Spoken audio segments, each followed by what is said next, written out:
Vitória. Meu boa tarde aí para todos e todas. Hoje é dia 19 de março de 2013, terça-feira. O verbete é de número 2601. Ele tem 6 páginas, 55 logias e 16 máximas. Eu destaco aí a divisão do detalhismo, tem 13 máximas. O tema é necessidade desnecessária. A especialidade é antipriorologia. Quem redigiu o verbete é o nosso veterano, professor Everaldo, que está aí para o que der e vier, topa tudo. Definição. A necessidade desnecessária é a condição da consciência, homem ou mulher, ao desejar ou almejar o inadequado, o improdutivo e o ineficaz, quanto à autoevolução, levando à dispersão dos altos esforços na realização da proex pessoal. O poder coercitivo da pressão holopensênica patológica. Os bagulhos autopensênicos gerando necessidades desnecessárias. A hierarquia das necessidades humanas do psicólogo estadunidense Abraham Maslow. As técnicas mercadológicas anticosmoéticas induzindo novas pseudo-necessidades nos consumidores. A sociedade do hiperconsumismo.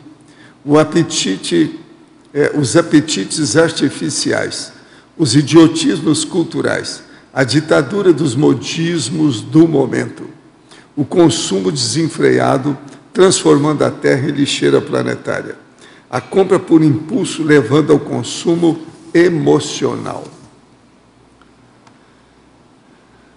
A inconsciência multidimensional, a despriorização das paraperceptibilidades, os autoassédios abrindo as portas para o héteros assédios. As consciências energivas insaciáveis explorando as automimeses existenciais dispensáveis das consciências. O apego psicossomático aos bagulhos energéticos. A ausência da parabússola consciencial das priorizações. Na argumentologia, nós temos aí uma tabela com 20 cotejos entre necessidades necessárias, produtivas, eficazes, avançadas, cosmoéticas e necessidades desnecessárias, improdutivas, ineficazes, retrógradas, anticosmoéticas, quanto à realização da proex pessoal. Vale a pena examinar a tabela. A remissão, nós temos aí de 15 verbetes, nós destacamos 5. Ansiedade, autocorrupção, autopriorização, correção de rota e otimização dos desempenhos. Frase enfática. A busca da satisfação de necessidades necessárias demonstra ausência de discernimento e motivação nas autoescolhas, sem priorização evolutiva para a realização da proex pessoal. Você já identificou quais necessidades necessárias continua alimentando? Qual profilaxia está utilizando para superá-las? A webgrafia tem uma fonte bibliográfica, uma fonte webgráfica. Agora, a necessidade desnecessária aqui, com a mega análise do João Paulo, são 20 itens. Impulso, capricho, desperdício, autodisciplina e reflexão. Alienação, robotização, inadequação, inutilidade, improdutividade. Pseudonecessidade, antidisperticidade, ansiedade, acriticidade e modismo. Hedonismo, imediatismo, consumismo, antipriorologia e inutilogia. Agora, o verbete hoje do dicionário é belicismologia, o argumento é desarmamentológico. Ele tem 1 página e meia e 48 itens chamativos. Agora, aqui o questionamento. Professor, ontem li uma entrevista feita ao senhor, a publicação foi feita pela revista Ressex, Renovação Consciencial, ano 4, número 3, março de 2000. Em determinado contexto relacionado à assistência, o senhor diz que é preciso informar sem interferir no destino das pessoas. O que é preciso aprender para ter essa prática? A primeira coisa é o seguinte: não procure insistentemente convencer ou persuadir os outros. Você informa e deixa a pessoa usar aquela informação como ela bem entender. Com isso, então, você não está interferindo no destino da pessoa. A gente não deve ser peremptório com os outros ou usar absolutismo com as outras pessoas. E nem também tentar mostrar uma verdade absoluta, que não existe. Todas as coisas são relativas. Então, o problema nosso é ponderar com calma, devagar, com lógica, racionalmente, mostrando os fatos. E a pessoa, ela decide, pega ou larga, o problema é dela, ela analisa. A gente, para falar com os outros, nunca deve esquecer o princípio da descrença, que é a descrenciologia. Então, o processo todo nosso é esse, é não impor dogma ou persuasão, ou tentar convencer os outros. Vamos informar, esse é o trabalho. Quais os travões que podem impedir a consciência de ser mais altruísta nesse sentido? É o egoísmo ou a pessoa peremptória, aquela que acha que é a dona da verdade, ou se ela sofre da priorismose, ela já tem ideias constituídas, muito arraigadas, que ela não abre mão. Então, essa pessoa, ela tem neofobia. Ela tem medo do processo novo, da coisa nova, de reciclagem.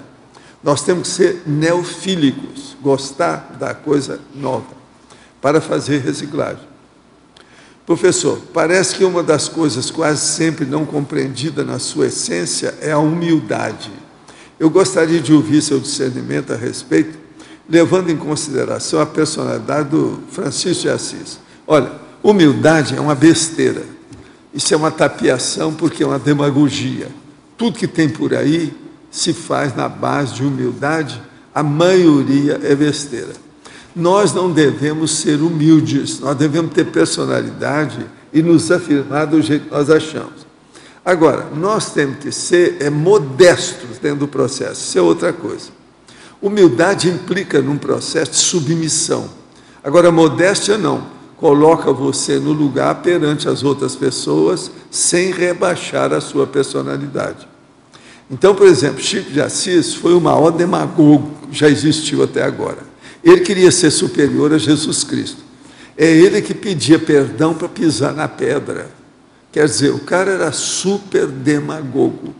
Parece que colocaram agora um outro padre que também é super demagogo, que é esse Francesco Primo. Esse aí parece que é brabo, esse novo Papa também, é desse tipo, porque ele é jesuíta. Os jesuítas criaram muita coisa horrível no mundo. Agora, esse aí parece ser até bem intencionado, um pouco melhor. Mas veja, o povo da Argentina, eu que já fui à Argentina muitas vezes, eles não falavam bem desse cara, não.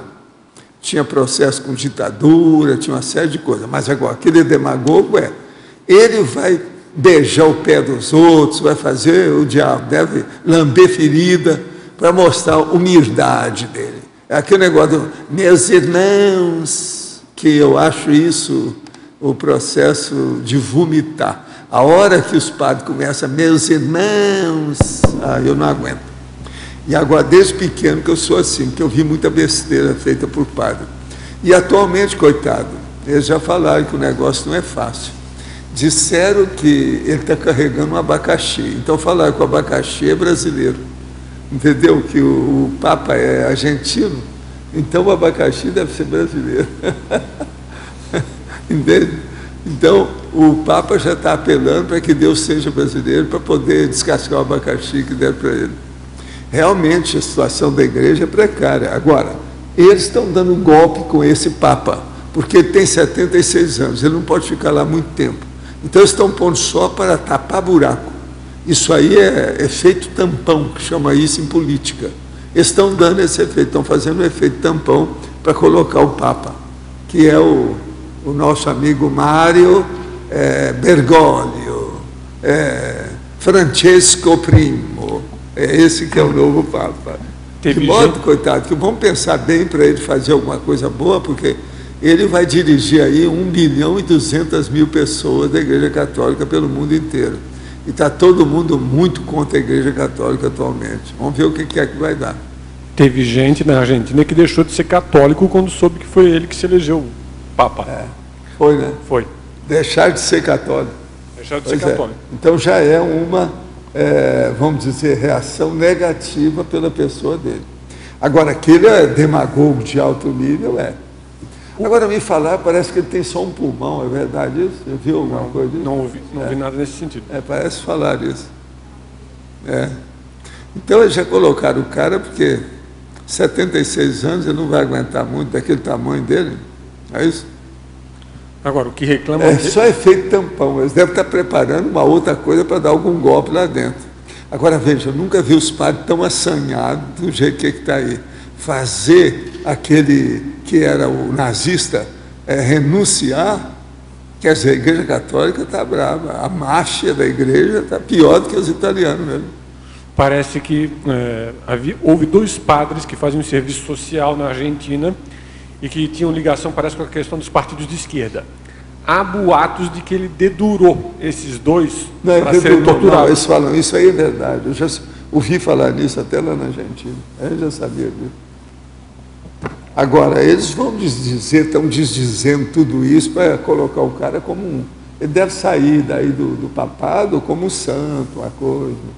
Que ele é mais vivo do que o outro lá, o Ratzinger, o nazista. Esse aí não é nazista, esse é jesuíta.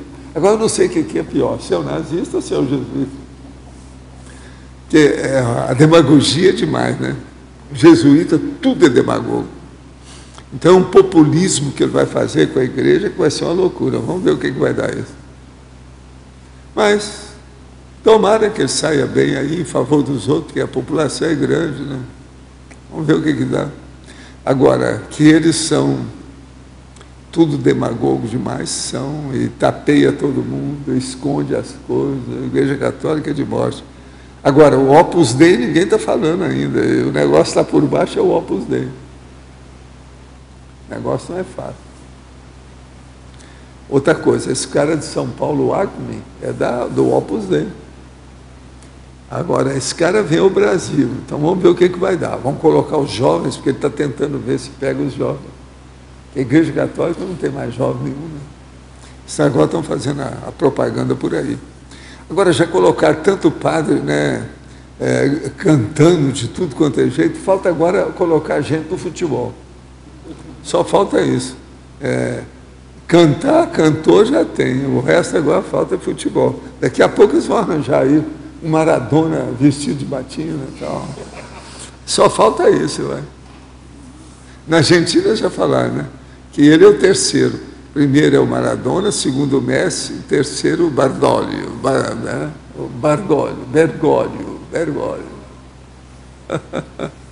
Agora, ó, eu entrego o professor Everaldo para vocês, por favor.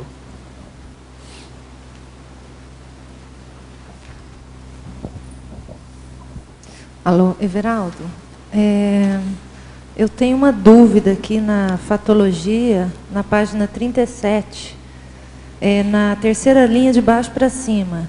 Seriam as mini ganâncias aparentemente inofensivas. Se você puder dar exemplo dessas mini ganâncias. As mini ganâncias aparentemente inofensivas.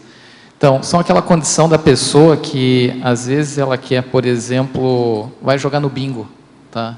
Então, aqui no Brasil, às vezes até em igreja, né? Estava comentando há pouco sobre a igreja, tem o jogo de bingo. E aquilo pode levar a pessoa, ou ela vai estar fomentando, até fortalecendo a ludopatia, por exemplo. Tá? Então, é um pequeno desejo, uma pequena necessidade que a pessoa tem, daquela mania que ela tem de jogar, e que aquilo está alimentando uma patologia que é o jogo.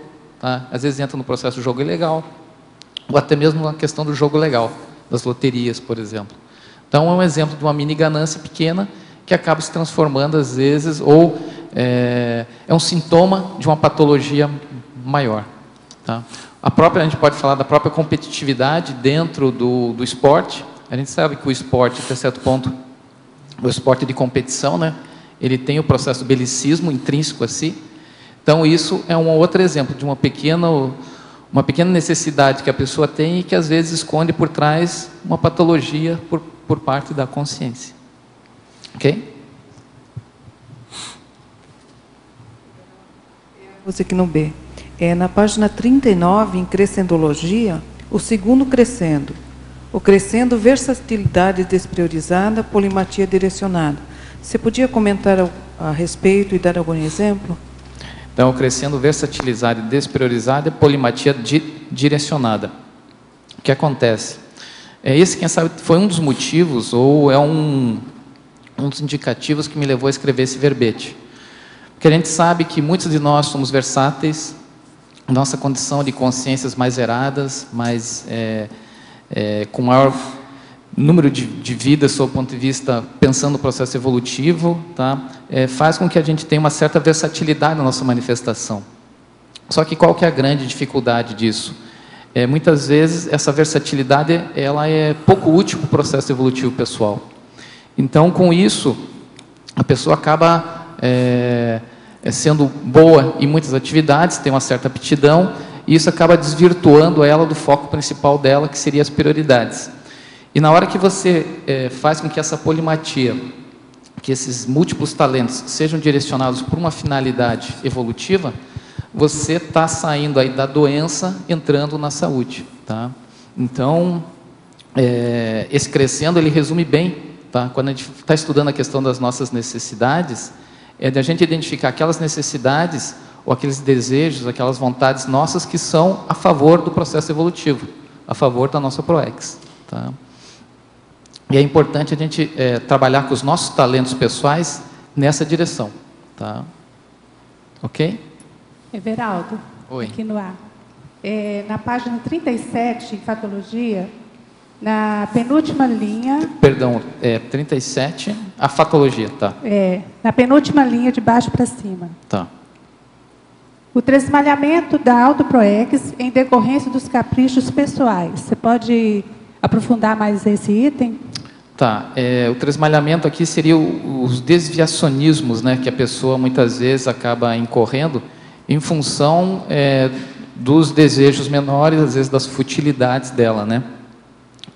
Por exemplo, a pessoa que quer escrever o livro, mas ela quer escrever um livro já uma mega gespon, na sua primeira obra. Então, muitas vezes, ela quer ter um texto que seja incriticável ou que esteja perfeito, que não tenha nenhum erro. E, às vezes, a pessoa fica nesse perfeccionismo e isso acaba levando ela a não cumprir a meta principal, que era escrever a obra. Então, a gente vê isso dentro dos artigos, a gente vê isso dentro, às vezes, dos verbetes, e explica um pouco, às vezes, da dificuldade das pessoas de escrever, tá? Ok? Também dentro dessa questão da escrita, às vezes a pessoa tem isso a gente vê bastante no círculo mental somático, né, nos sábados aqui pela manhã. Muitas vezes as pessoas têm dificuldade de trabalhar crítica às suas obras. Então, muitas vezes a pessoa encontra justificativas, coloca a responsabilidade, às vezes, no revisor, sendo que, muitas vezes, o maior responsável, o principal interessado até mesmo no processo é ele próprio, e ele acaba, muitas vezes, direcionando que tem que ser da forma que ele quer, tá? E se a gente pensar que a obra, muitas vezes, ela tem um caráter pessoal, mas ela tem também um caráter assistencial para com os outros. Então, a hora que a gente consegue fazer esse cotejo, né, entre a obra ser uma cápsula do tempo para você e também servir para assistência para os outros, aí a gente consegue sair dessa condição, desses caprichos, né, e escrever com eficácia. É que essa questão da escrita tem a ver com o autodesassédio, né? Então, nesse processo de revisão, seria essa questão dessa aceitação dessa revisão para ajudar mais na questão do autodesassédio. Exatamente. E esse desassédio, às vezes, se dá dentro de diferentes aspectos da intraconsciencialidade da pessoa.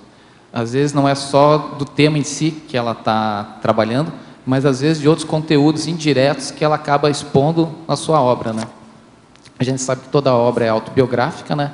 Então, dentro dessa condição, a hora que a pessoa está escrevendo, ela está ali se desnudando, está se colocando de uma forma integral no seu texto, e isso transpassa nas entrelinhas, né? Então, e esse processo com certeza, autodesassédio. Ok, obrigada. Everaldo, Silvana. Oi, Silvana. Página 37, fatologia, quarta linha de baixo para cima. Você fala aí, as escolhas errôneas ampliando as interprisões grupo kármicas. Amplie um pouco, por favor. Bom, dentro dessa condição, a gente vê que as interprisões e como o processo de libertação dessas interprisões se dá em função das nossas decisões, ou seja, das nossas opções pessoais.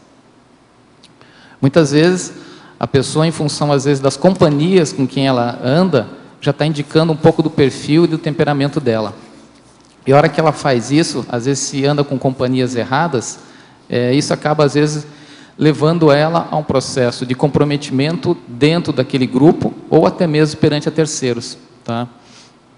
Então, a gente vê muito isso hoje dentro da juventude, dentro dos jovens, né, que muitas vezes, em função da moda, em função das preferências pessoais, eles acabam optando pelo aquilo que que a influência horizontal promove, e ela acaba, às vezes, entrando em situações que comprometem, às vezes, a sua vida e a vida da sua família. Por exemplo, o envolvimento com drogas. Tá? Então, essa condição, ela, às vezes, o processo aqui da necessidade que a gente tentou colocar, ele tem um caráter, um espectro bem amplo, que vai desde o aspecto sutil até a coisa mais escrachada, né? Como, por exemplo, o vício, tá? A drogadição.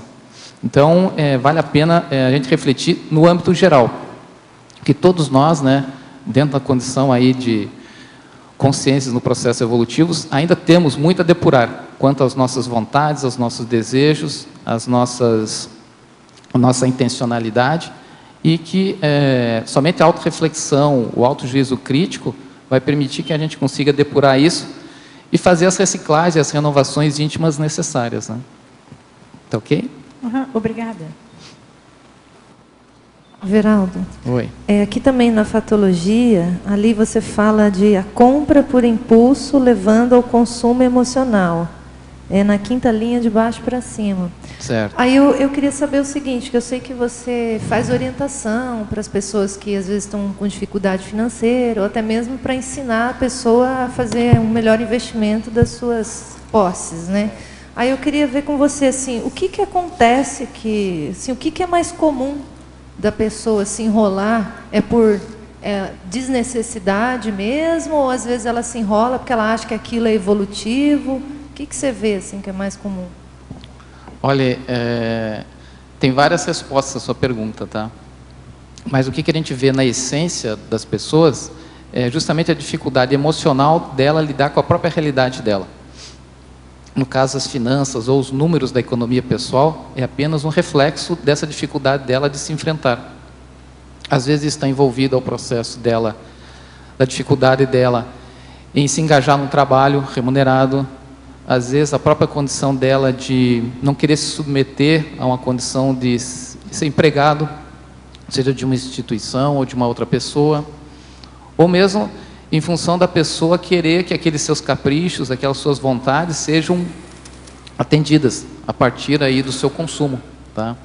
Então, tem dos dois lados, tem tanto do lado daquilo que a pessoa recebe, como também do lado daquilo que a pessoa despende, dos recursos que ela acaba gastando, né, de uma forma desequilibrada. Mas tanto numa quanto na outra, a questão emocional, a questão instintual, a imaturidade, a própria síndrome dos amores errados, né, das ectopias afetivas, ficam bem nítidas. Então, a parte mais fácil é se acertar a questão das contas com as pessoas. O mais difícil é levar a pessoa a essa reflexão com profundidade. Então, por isso, muitas vezes, a gente acaba indicando a consciência terapia, às vezes até terapia cognitiva, para a pessoa lidar com essas questões suas emocionais. E isso acaba refletindo depois na sua saúde financeira. Então, é a saúde financeira, saúde emocional, a saúde psíquica, influenciando na saúde econômica das pessoas. Tá? Entendi, obrigada. Veraldo, na página 39, paradoxologia, na segunda linha de baixo para cima. Tá. O paradoxo dispersivo dos meios predominarem sobre os fins. Poderia ampliar, por favor? Tá. Muitas vezes a pessoa às vezes acaba se focando mais no meio do que na finalidade daquilo que ela deveria almejar, né? Pegando aqui agora o exemplo que a gente comentou há pouco, a Daiane, né? A questão da economia.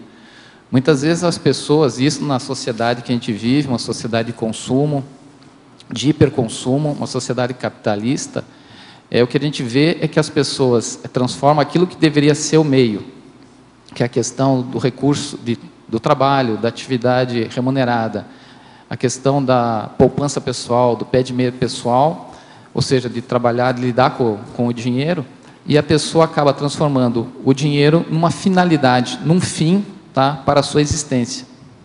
Então, aquilo que deveria ser o meio, acaba sendo o objetivo da sua vida. Tá? Então, esse, vamos dizer assim, quem sabe seja o exemplo mais fácil, ou o exemplo que a gente consegue observar dentro do contexto da sociedade patológica que a gente vivencia, que a gente vive. E isso a todo momento, né, eu procurei destacar aqui no verbete, até na fatologia, né, falando aí do hiperconsumo, dos estímulos, tá? Até mesmo do chamado neuromarketing, no sentido de instigar na pessoa, na população, novas necessidades. E a partir dessas novas necessidades, reforçar a condição do rolo compressor da vida humana, que é da pessoa, ao mesmo tempo que ela tem novas necessidades, ela vai ter que buscar recursos para atender essas necessidades, e com isso, muitas vezes, ela acaba sendo escravo do processo, do próprio processo capitalista, né? Teve uma situação uma vez que eu estive, já faz alguns anos, né, em São Paulo, faz quase uma década, que eu estava a trabalho lá, né? E eu fui almoçar num restaurante. O que eu observei? Que tinha várias pessoas que que eu tive a oportunidade de conversar, que a vida da pessoa se resumia praticamente 8 horas por dia, 8 a 9 horas no trabalho, 2 a 3 ou 4 horas dentro de um carro ou dentro de uma condução, voltando para a sua residência. Tá? E aquilo era o rolo compressor, a pessoa vivenciava aquilo. E tinha a distração dela, ou quem sabe o lazer dela, é ir no shopping e consumir, gastar, para novamente gerar a necessidade de continuar trabalhando e para aquilo poder atender novamente o seu lazer, que é a chamado shopping terapia, né? Então a gente vê que é uma condição patológica, que é alimentada e que a maioria das pessoas, infelizmente, ou se não tem lucidez, elas não conseguem romper com esse processo. E o que a gente observa aqui no Brasil, nos últimos anos, e no mundo como um todo, né, é justamente essa supervalorização da questão da posse, do ter, em detrimento da questão do ser, né, da pessoa valer aquilo que ela é, na sua essência, como consciência, e não aquilo que ela tem, seja em bens, seja na sua conta bancária, seja no seu carro ou na sua casa. Então, essa reflexão que eu busquei trazer para a gente poder fazer aqui, a partir desse verbete, uma análise de como é que a gente consegue lidar com toda essa realidade. Tá? Ok? Ok. Everaldo, na página 38, no último item da fatologia, você coloca assim, a inexistência do manual de prioridades pessoais. Você está querendo sugerir que, tipo assim, as pessoas comecem a repensar, refletir sobre isso, escrever sobre isso? Das pessoas pensarem nas suas prioridades pessoais, né? Nós viemos nessa existência, ou seja, a própria condição evolutiva é um princípio, é uma condição da própria existência como consciência e da própria razão do próprio universo, né? Nós, como consciências, seja desde a consciência subhumana, desde o vírus até a condição do serenão ou da própria consciência livre, nós passamos por um processo que é inevitável, que é o processo evolutivo. Tá? E dentro desse processo evolutivo tem aqueles que não são lúcidos para isso, como, por exemplo, os sub-humanos, a própria bactéria, o pássaro, até o cachorrinho que a gente tem em casa, ele não tem lucidez para com o processo evolutivo, mas mesmo assim ele evolui, ou seja, a evolução é inevitável. Tá? Agora nós já chegamos na condição de homens, na condição de Homo sapiens, e que nós podemos fazer com que esse processo evolutivo avance, seja mais rápido. E isso vai se dar a partir do quê? Das nossas escolhas. E como é que se dá as nossas escolhas? A partir das nossas opções, tá? E a partir daquilo que nós estabelecemos como os nossos valores e as nossas prioridades pessoais. Então, quando eu chamei atenção para essa questão da inexistência, é porque grande parte das pessoas, ou quem sabe de nós próprios dentro da Conscienciologia, não temos muito claro, ou não temos detalhado, quais que são as nossas prioridades, nossas prioridades pessoais dentro do próprio processo evolutivo. Tá? Então, é necessário a gente estabelecer um cronograma de prioridades, estabelecer, afinal, como é que nós queremos avançar no nosso processo evolutivo. E isso vai poupar muitos dos nossos erros, das escolhas erradas, das escolhas, às vezes, dúbias, que acabam provocando os desviacionismos. Tá? Então, a hora que a gente coloca isso no papel, reflete sobre isso, elenca esses elementos, estabelece uma ordem na sua concretização, a gente vai estar facilitando os nossos próprios acertos. Tá? E aí, no caso, quanto às nossas escolhas pessoais evolutivas. Tá ok, Patrícia? Ok, Joia. Uma outra dúvida, ali na Principiologia, quarta linha, o princípio da provisoriedade das permanências intrafísicas. Você podia explicar um pouquinho melhor esse item? Qual que é a página? É a página 38, Principiologia, é a quarta linha. Ah, tá aqui, achei. Tá. Quarta linha. O princípio da provisoriedade das permanências intrafísicas.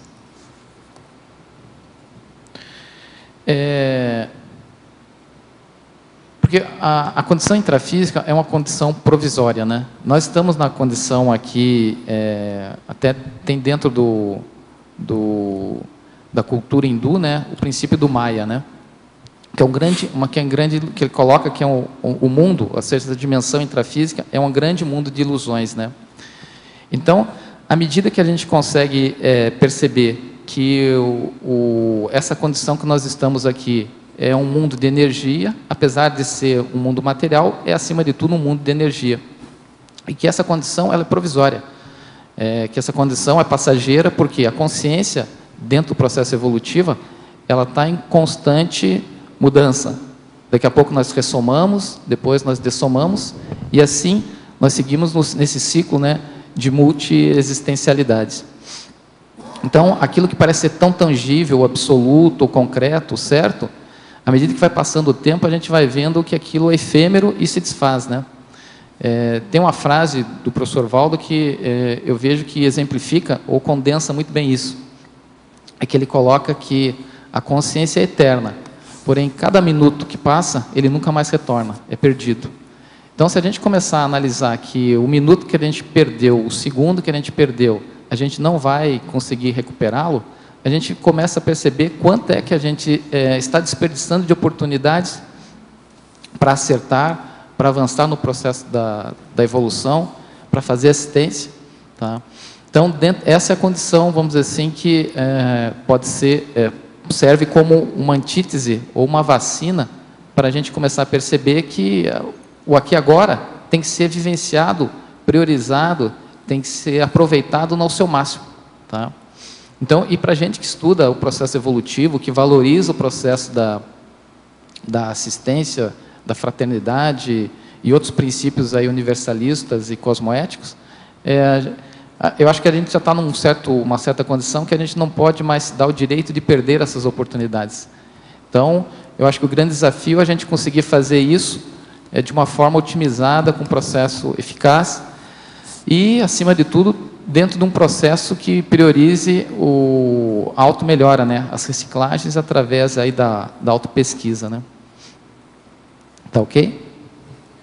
Everaldo, Tânia Guimarães. Oi, Tânia. Aqui na primeira página, na fatologia, de baixo para cima, o finalzinho da terceira linha.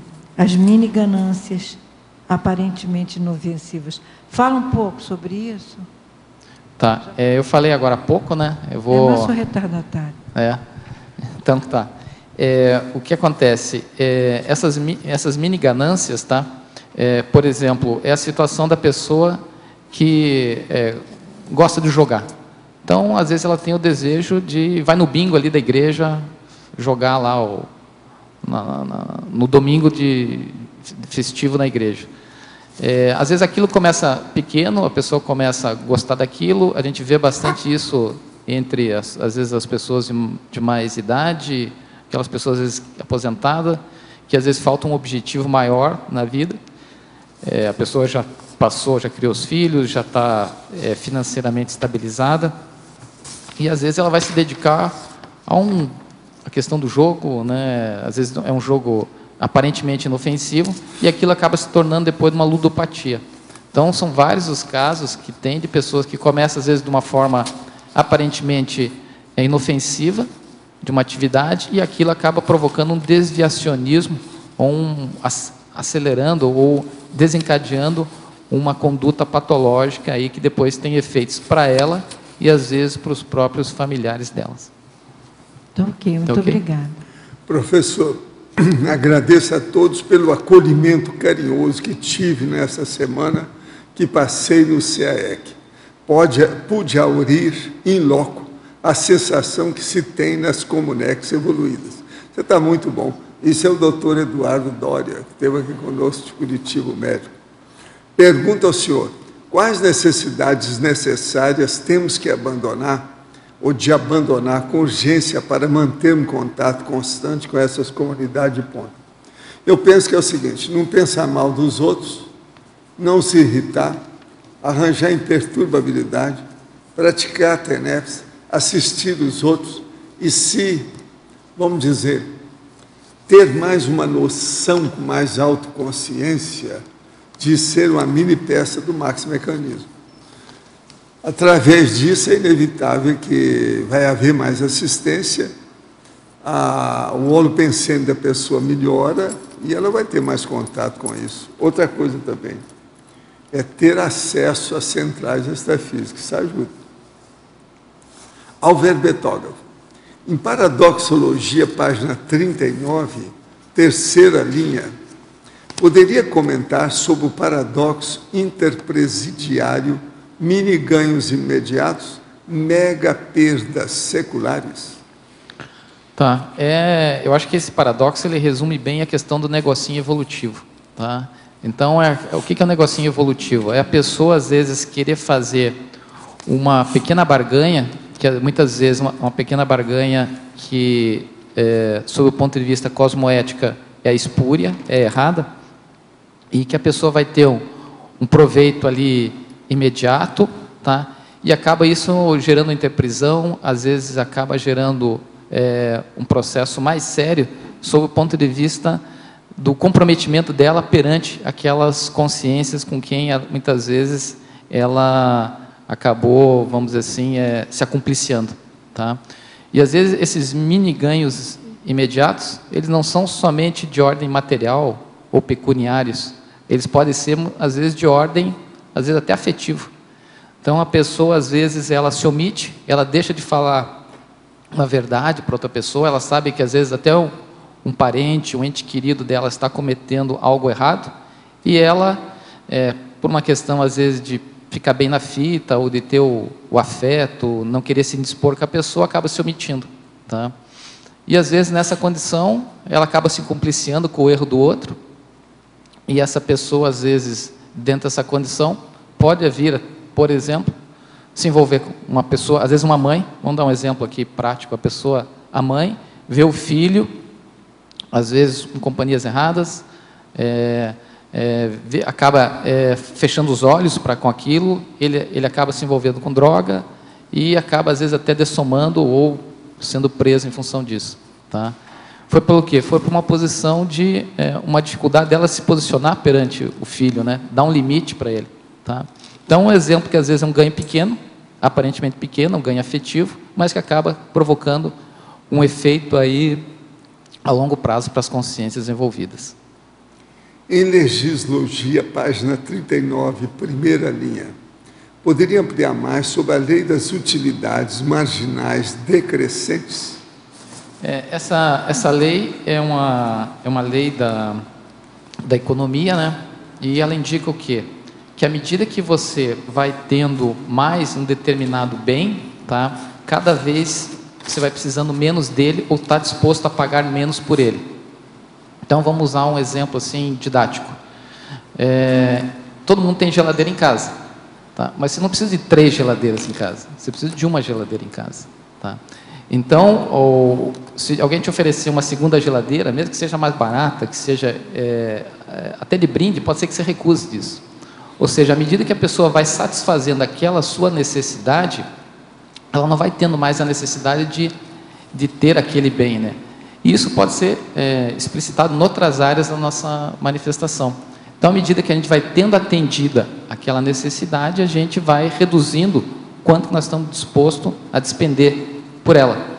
Por exemplo, se você está com muita sede, tá? Você está com muita sede, você vai fazer de tudo para ter uma garrafa d'água. Agora, se essa sede vai se saciando, você vai abrindo mão e, quem sabe, teu esforço, teu empenho para ter a água já deixa de ser, vai sendo cada vez mais reduzido. Então, é esse princípio que fala essa lei econômica. Alver Bertolf, em Fatologia, página 37, terceira linha. Vivemos imersos numa sociedade do hiperconsumo a qualquer preço. O que virá após essa fase social tão nefasta? Há esperança de um futuro mais equilibrado? Tem vários autores que estudam essa questão do hiperconsumismo, né? E o que a gente vê, ou sim, o que a gente deduz, né? Esse hiperconsumismo em si, ele é insustentável, tá? Ele é insustentável por várias razões. E uma delas é a própria razão, sob o ponto de vista da existência desse planeta ou da própria ecologia, tá? Hoje, nós temos um mundo com mais de 7 bilhões de pessoas. Nós temos alguns milhões de pessoas, principalmente os países desenvolvidos, que têm um padrão de consumo que, se fosse espraiado, que se fosse replicado pelas populações dos outros países subdesenvolvidos ou em desenvolvimento, o mundo seria inviável, tá?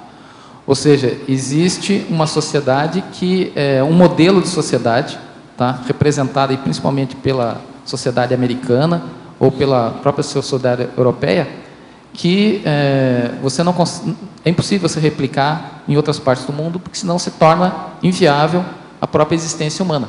Você vai acabar com as fontes de recursos naturais, a própria questão da energia vai ser escassa e, pior de tudo, vai transformar o planeta, que já está virando, uma grande lixeira, tá? Então, é uma condição de dar tiro no pé, né? Então, é impossível de ser mantida e não é sustentável. A gente espera que uma hora as pessoas... Aí que eu vejo que esse processo é intraconsciencial, tá?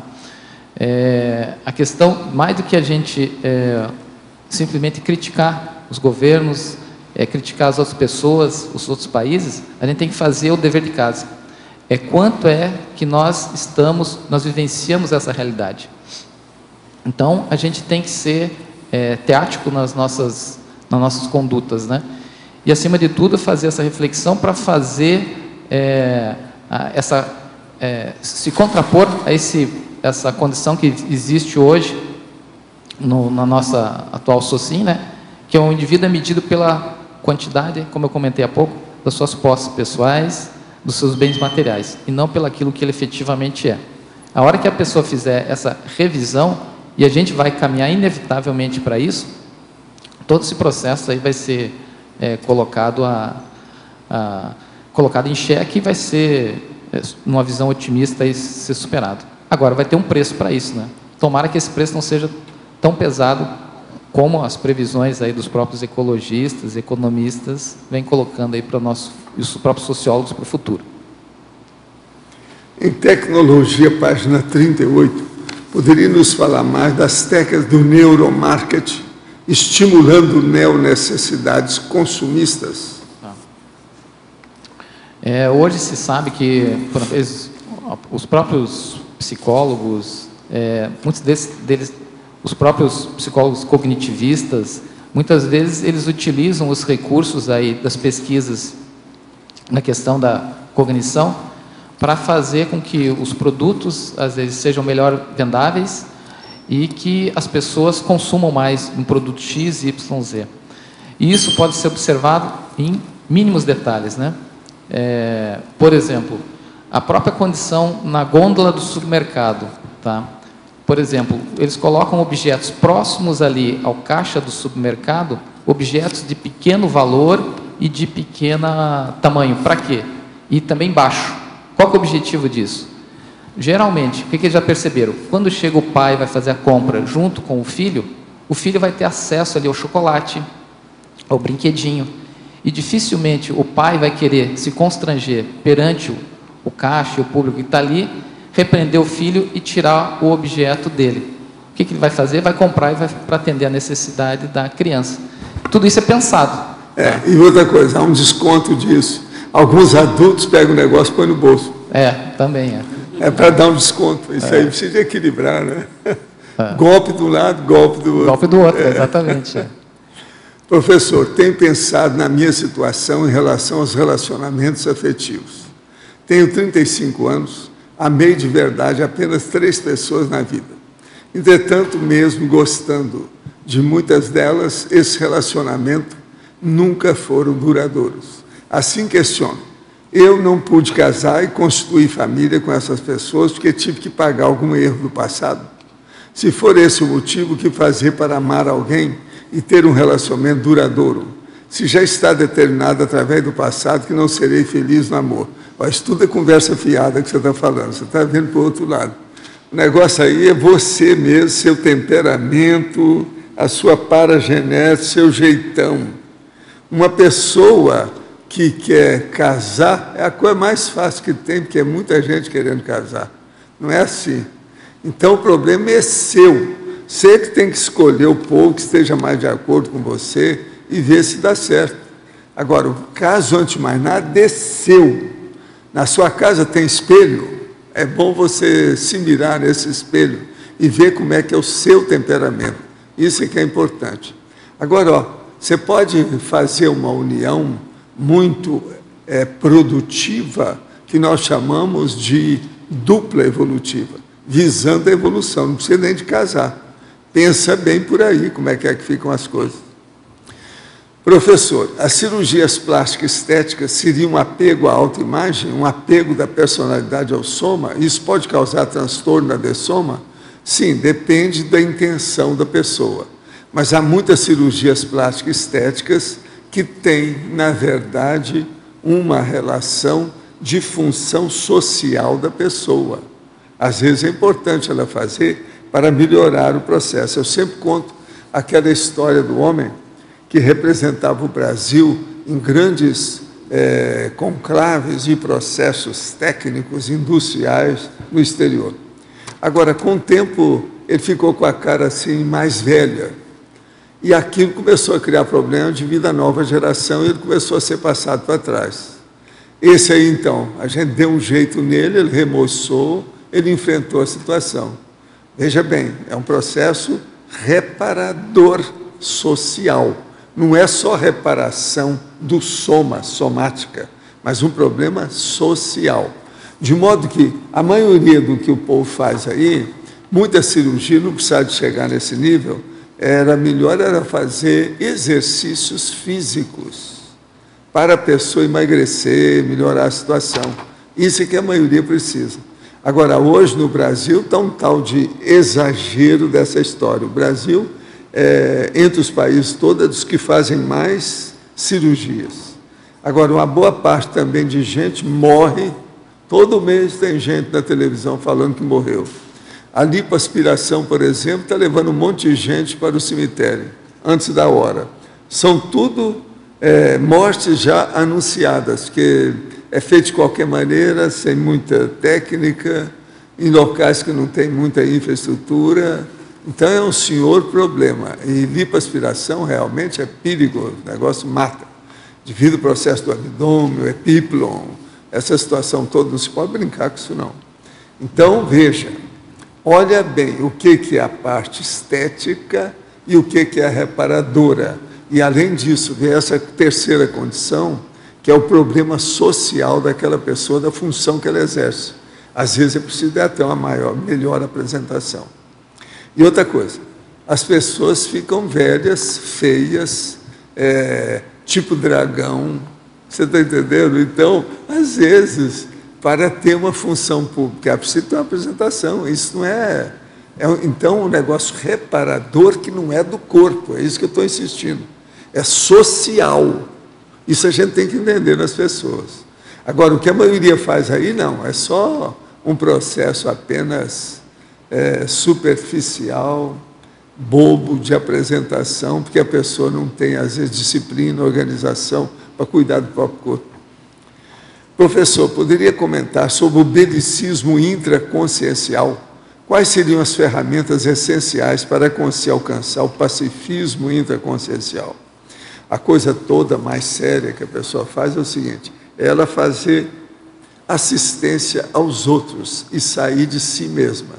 Segundo, não pensar mal dos outros, ver o lado melhor das pessoas. Isso tudo vai ajudar o pacifismo. Agora, o pacifismo, a pessoa tem que criar um ambiente, ou seja, uma atmosfera, nós chamamos de holopensene pacífico. Então, por exemplo, você visita uma casa, essa casa tem os pets, quer dizer, animais domésticos. Pelo jeito dos animais, você vê se a casa é pacífica ou não. Se lá só tem jaguatirica nos bichos, o negócio não é bom. Agora, tem lugar que você vai lá, a gatinha pula no seu colo. Então, isso já mostra que a casa, com toda a atividade que ela tem, é uma casa harmonizada, equilibrada, pacífica. Agora, tem lugar que você chega, os bichos tudo correm de você, eles não são sociais, tem alguma coisa errada nisso. Se examinar o que é. Então, você não precisa falar com ninguém. Você chega, se tem animais domésticos, você já pode aquilatar o nível de harmonia e evolução dos habitantes da casa. A maioria esquece disso. Até os psicólogos, às vezes, não sabem disso. No entanto, é seríssimo o pet, o animal doméstico. Pensem nisso. Isso aí vale a pena. Isso lá no prédio que eu estou morando aqui, no condomínio Tarobá, tem um casal que tem um cachorrinho, e o cachorrinho, quando sai com o cara, ele sai estrangulando e gritando, e nervoso, e latindo, e rosnando. Então, isso mostra que o pai ou a mãe dele, quer dizer, o dono, os donos, tem alguma coisa ele é complicado, a gente já percebeu. Ele é militar? Eu acho que questão de religião o processo dele, pelo perfil, uma avaliação. Ele foi síndico, ele se incomoda com todo mundo, ele implica com todo mundo. Então, e a gente percebe o animal, professor. Outra coisa, a tendência é o seguinte, com o passar do tempo, o dono fica com a cara do animal doméstico, e o animal fica com a cara do dono. Isso a ciência já andou estudando. Há um processo de reflexo especular. É impressionante. O único cachorro que ele sai latindo e volta latindo. Ele sai estrangulado, gritando e volta. Agora, uma coisa séria aí que a pessoa precisa estudar é o seguinte, às vezes a dona, ela é muito pacífica e boa, chora à toa com os bichos, e arranja, às vezes, um bichinho, uma gata, um cachorro, que foi mal criado. Então, ele é contra o mundo, aquele bicho. Aí cria um problemão dentro da casa dela. Então, aí já é o contrário. Já cria um holopensene negativo a partir do animal doméstico. Então, a gente tem que estudar tudo. Por exemplo, nós aqui, a Graça, eu, você, a gente distribui muito bicho por aí afora. Mas toda vez que você dá um bicho, tem uma fase de experiência. Você vê se se adaptou bem ou não. Tem que seguir. Porque de vez em quando você tem que ir lá e recolher, porque não está de acordo. Às vezes não é por causa dos donos, às vezes é por causa de outros bichos que tem na casa, não estão se dando bem, e você não pode estar criando. Você tira uma gatinha do paraíso e leva ela para o inferno, não pode, não. Isso aí está errado. A gente tem que examinar. Então, a gente trabalhar com animais é igualzinho fazer assistência da TENEPS. Você está ajudando os outros. Aquilo tudo ali são consciências, já estão em evolução. É o princípio consciencial em evolução. O senhor estava falando a questão da lipoaspiração, eles já estão lançando um processo novo, o senhor viu, não? De congelamento? Não, tem uma porção, mas isso aí é problemático. Eles congelam a pessoa no local que ela quer fazer a lipo para matar as células gordulosas. Aquilo arrebenta com as células, depois o próprio organismo. Mas tem uns que estão tirando aí para colocar no bumbum das donas. Também. Tem a opção de técnica aí agora. Agora, há muito abuso em questões de plástica. Eu sei disso, que eu trabalhei nesse assunto aí há muito tempo. Agora, é preciso saber ter muita ponderação, moderação. Você está entendendo? Equilíbrio para entender essas coisas todas. Que tem muita gente que, se deixar, tem mulher que faz 50 plásticos, sem necessidade. Na quinta-feira... Cria o hábito. E outra coisa, muitas acabam ficando tudo desfiguradas. Na quinta-feira à noite tem um programa que chama Conexão Repórter, com aquele Cabrini. Essa quinta passou sobre as pessoas que tiveram problema facial, transplante de face. Cada caso, professor, que não dá para acreditar, coisas bem bravas mesmo. Tem de tudo.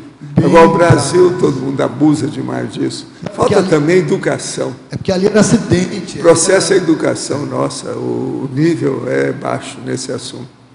Os costumes nossos são muito bárbaros ainda, bobinho. Então, mas ali era acidentes. Eles perderam parte do rosto. Sim, não, acidente é outra coisa. Aí é reparadora. Nossa, aquilo ali... Isso aí é um sofrimento. Eu sei como é que é isso.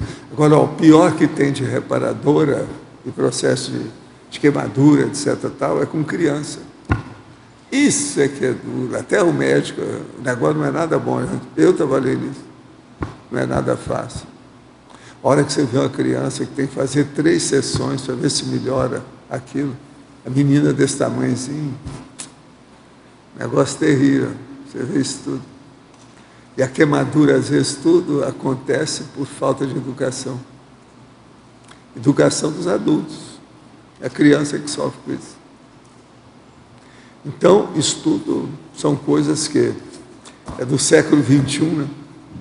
Nós estamos na era da tecnologia excessiva. É muita bobagem que tem. É demais.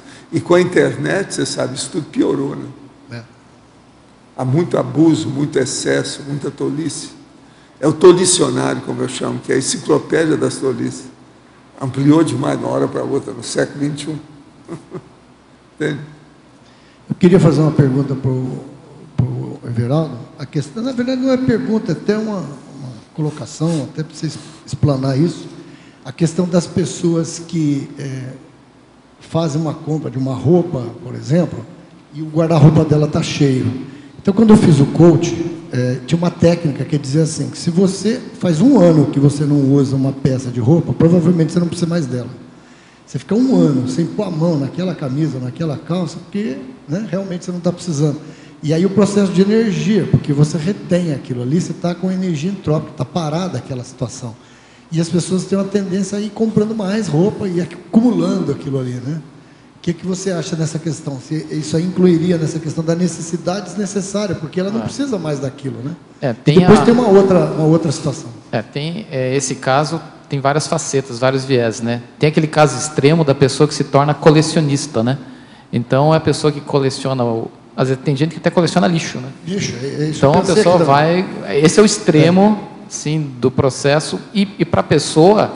não ter aquilo causa um sofrimento para ela. É obsessão, né? É uma obsessão, ou seja, se é uma obsessão, existe uma irracionalidade, mas tem por trás um conteúdo emocional que, se ela não tiver aquele item, não tiver aquele objeto, mesmo que seja uma coisa totalmente descartável, inútil para ela não se sente bem. Então tem isso com roupa, tem objetos, animais, então é um processo compensatório, né? Todos esses processos extremos, eles têm uma raiz emocional e muitas vezes têm uma motivação para compensar algo, tá?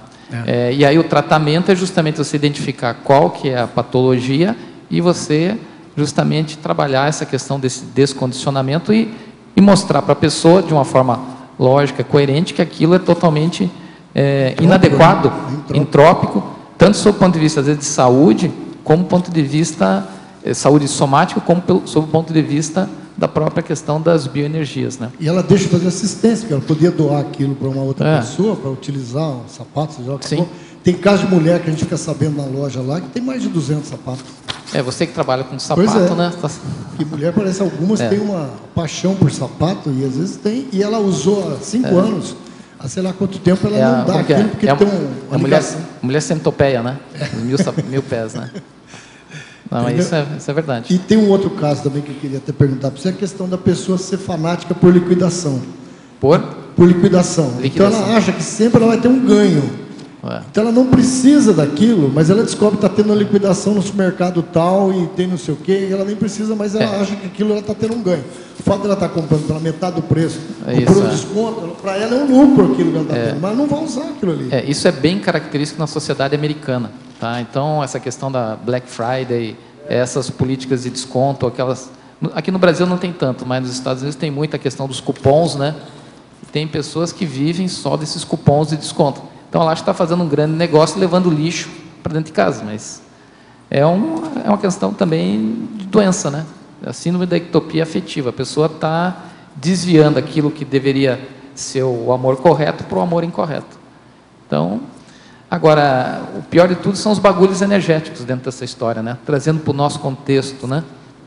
Os bagulhos energéticos que muitas vezes as pessoas têm dentro de casa, têm dentro dos seus ambientes, às vezes até de dormir, e que aquilo é vamos assim, um elemento infiltrado, patológico, dentro, às vezes, do seu ambiente de casa, né? E isso, muitas vezes, a pessoa tem dificuldade de se desfazer daquele objeto. Às vezes até foi dado para uma pessoa que ela tem um grande apreço, tem um grande carinho, mas energeticamente aquilo serve de link para com os assediadores entrar no ambiente doméstico. E a gente vê bastante isso dentro da consciência terapia. Muitos casos das pessoas, às vezes às vezes até entende um pouquinho de energia, a pessoa está dentro da conscienciologia, a pessoa trabalha com estado vibracional, mas a hora que você vai tocar naqueles objetos, vai falar disso, porque às vezes a gente tem até insights, até pela experiência que a gente tem dentro do set, você aponta isso, fica claro, né? E as pessoas muitas vezes relutam em fazer os devidos descartes, né? Por causa do apego emocional ao objeto errado, né? E fazendo um link do verbete do professor Valdo, eu conheço uma pessoa lá que viveu na Segunda Guerra Mundial e era criança, e era uma família pobre na Europa. E aí faz um link dos dois, porque hoje ele tem 70 e poucos anos, ele pega tudo, ele guarda tudo. Se ele está numa mesa comendo e uma pessoa vai deixar um resto de comida, é perigo ele pegar e comer aquilo ali para não jogar fora. Traumatizou tanto. Gente que já foi na guerra que é assim. Eles Traumatizou fazem questão tanto. de todo mundo não deixar nada no prato. Porque diz que os Eu alemães, já convivi com gente que teve na Segunda Guerra. O caso foi na Grécia. Os alemães, eles confiscavam todas as comidas e o pai trazia um pão para comer 7 pessoas. Então a fome era demais. Então, quando ele vê aquilo, para ele é uma afronta. E ele pega isso que o Everaldo falou, onde ele acha coisa na rua. Eu já vivi com gente assim de perto. É brabo o negócio. E faz questão de comer, não deixar nada no prato. É muito importante. O povo da guerra. Não, e os bagulhos também, como ele está falando. Eles viram para você e falam assim, você nunca passou fome. Eles é que não sabem que a gente passou muito por causa dos velhos na infância. Não, e hoje ele tem fartura, tem bastante coisa. Nós estamos vivendo a farturologia, não tem guerra aqui. Aquilo vincou de uma tal maneira que ele pega caquinho, por exemplo, sobra os cacos, ele guarda tudo. Sei, né? Mas aí é o processo do colecionismo. Isso aí já é processo de gagaísmo. A pessoa já está senil. Isso. Então é aquele que guarda araminho, cordão, isso aí, isso aí já é pirado. Um dia ele vai usar. Isso é início de Alzheimer. Psiquiátrico já o negócio. É caso psiquiátrico.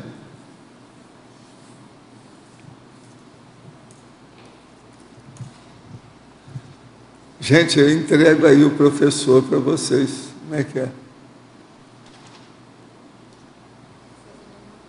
Tá bom, pode falar.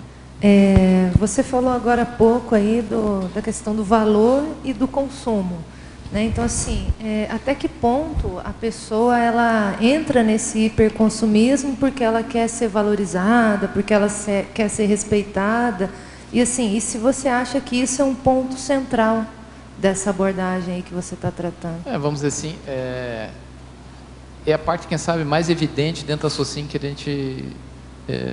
gente está presente, né? Então, na sociedade de consumo, isso é escrachado, é evidente, né? Mas existem as sutilidades, como essa que o Jorge acabou de falar, que é o processo aí patológico, né, da pessoa que se apega àquele objeto. Por exemplo, essa pessoa que passou fome, ela teve uma história de vida, teve um trauma que fixou, tá? Mas aquilo foi naquela época, passou 70 anos, a pessoa está ainda fixada nisso. Então, aí já desvirtuou o processo psicológico E em alguns casos já entrou até o processo psiquiátrico, mas já teve uma alteração neurofisiológica e que isso, só medicamento e olha lá que vai resolver essa questão, né? Não daria para generalizar, então, nesse caso? Não, eu acho que toda generalização é perigosa, né? Os motivos, muitas vezes, os sintomas das patologias são semelhantes. As etiologias, ou as origens, são variadas. Tá? Agora, o que a gente consegue identificar é que sempre tem um conteúdo emocional por trás. Seja um trauma, tá? Seja um aspecto afetivo, seja como um trauma desse de vida mesmo, que a pessoa passou fome, né? Que é uma questão bem explícita, né? Mas tanto uma quanto a outra existe a racionalidade, por quê? A pessoa continua mantendo essa mesma comportamento diante de uma situação totalmente adversa, diferente, e que é insustentável, do seu ponto de vista racional, desses comportamentos, né? Agora, o que vale a pena, dentro desse viés, a gente refletir é o seguinte: dentro nosso aqui da CCCI, dentro nós que vivenciamos assim, de uma forma mais intensa aqui, dentro da própria Cognópolis, né? Quais são esses comportamentos, muitas vezes de ordem emocional, que às vezes pode ser dessa vida ou de retrovidas, que a gente ainda mantém e muitas vezes incompatível com o paradigma que a gente decidiu abraçar. Então, até tem um verbete da Juliana dos Remédios e do Francisco Carvalho, que ele fala justamente dessa incompatibilidade, né? Dessa síndrome do conflito de paradigmas, e que muitas vezes, no nosso caso, às vezes fica bem explícito. Então, aí fica uma pergunta para cada um, né? O que a gente ainda mantém desses apegos, dessas necessidades incompatíveis com o paradigma evolucionista, o paradigma evolutivo da Conscienciologia, que a gente trabalha tanto para isso. Professor, no DAC em Conclusion, página 26, poderia comentar historiologia? O defeito moral anula mais os trafores do que o emocional. O moral é mais profundo, atinge mais pessoas. Pensar em matar os outros, gostar de guerra e colecionar armas e munições é reação moral, e não apenas colecionismo, a hoploteca emocional. Nunca a pessoa chega aqui com amor ao belicismo só devido a essa vida, porque antigamente o que havia mais era a guerra mesmo. Na Grécia Antiga tinha guerra todo dia, mesmo quando mostrava alguma fulguração intelectual. A maioria dos antigos filósofos participou de guerras. Alguns foram até preceptores e tutores de líderes guerreiros. Então nós temos que notar que o processo da historiologia mostra que o belicismo está dentro das hienas humanas, dos primatas humanos, é a chamada bestialidade humana. Isso é um fato. Então, por exemplo, aquela pessoa que fica fazendo mais armas, mais mortíferas, e tudo eles falam que isso tudo é defensivo. Os ministérios da guerra são colocados como sendo ministério da defesa. E por aí vai. Tudo na base de eufemismo e demagogia.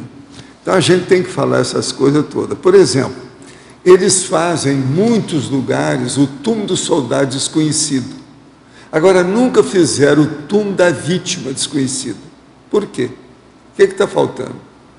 Eles não querem saber disso. Outra coisa também, eles nunca falam processo de morte, eles falam baixas. Tudo tem essa demagogia dentro do processo. Então, agora, nós precisamos de começar a falar isso por todo lado, para que o processo de guerra, de belicismo, de ataque de uns aos outros, comece a diminuir de uma maneira mais realista e ponderada e racional. O processo, por exemplo, de belicismo é um problema de adrenalina que ferve na corrente circulatória da pessoa. Então, a pessoa tem que analisar muito o processo de ódio, ojeriza, a ira, a raiva. Isso tudo é que tem. Agora, tudo começa pela irritação.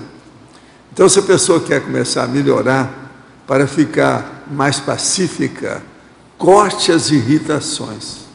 A maior parte das irritações, para não falar que são todas, Todas dizem respeito ao egoísmo da pessoa. Agora, a pessoa que é irritada, ela não consegue fazer isso aqui, ó, que eu estou fazendo. É você fazer isso sem tremer. A tendência da pessoa é tremer. Quanto mais idade, pior fica. Então, como é que fica? É preciso a gente controlar. Quem é que manda na pessoa? Ela mesma. É bobagem. A vontade é a maior força que a vontade que a pessoa tem. É só ela querer. Agora, é necessário renovação, reciclagem, melhoria, com a intenção, a vontade, a determinação. Senão, é difícil. De modo que o processo aí que nós estamos falando, nesse tópico da conclusão, é justamente isso. Vamos reverter a história. Chega de tanta luta, de tanta guerra. Até o século passado, tudo deu para trás. Vamos ver se o século se melhora um pouco. Mas, ó, está cheio de países aí com bomba atômica. A Coreia do Norte está falando que solta uma bombinha a qualquer hora.